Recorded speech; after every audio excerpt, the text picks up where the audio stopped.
غيدا حالها صعب ومجدها لها صعب، العزوة اللي تبيع الروح من دونها، بنت الحسب والفخر بنت نسبها عريب، عظيمة الجاه واهلها يحبونها، من حقها تفتخر باللي تضد الحريب، الا بها اللي حياض الموت يردونها. انا داهم هذا الموقف وريف الغريب،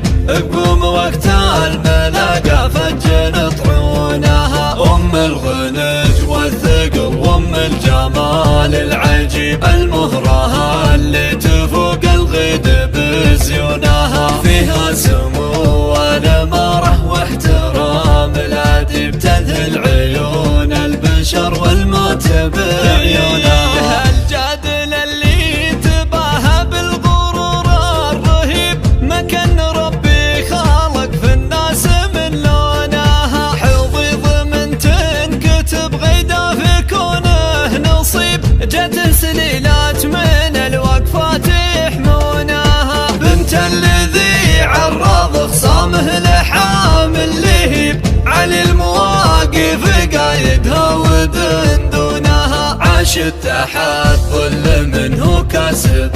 كل طيب، اللي معه كل صعبة تصير ياهونها، خوضها اللي مواقفهم تروع وتهيب، اعتباها اللي فعايلها ما يحصونها، والأم سلطانها اللي ما لحقها يعب، بياض صفحاتها الخلق يقرونها، شيخة نسب طيبها ما يلحقها يرب، تشهد لها فعولها بالخير يطرونها، غيدا حالها صعب ومجدها لها صعب، العزوة اللي تبيع الروح من دونها، بنت الحسب والفخر بنت نسبها عريب، عظيمة الجاه واهلها يحبونها، من حقها تفتخر باللي تضد الحريب، الا بها اللي حياض الموت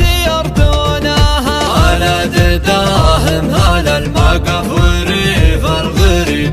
قوم وقت الملاقى فجن طعونها، ام الغنج والثقل وام الجمال العجيب، المهرة اللي تفوق الغيد بزيونها، فيها سمو والاماره واحترام الاديب، تذهل عيون البشر والموت بعيونها. الجادل اللي تباهى بالغرور الرهيب، مكان ربي خالق في الناس من لونها، حظيظ من تنكتب غيدا في كونه نصيب، جت سليلات من الوقفات يحمونها، بنت الذي عرض خصامه لحامل لهيب، علي المواقف قايدها ودندونها، عاشت تحت ظل منه كاسب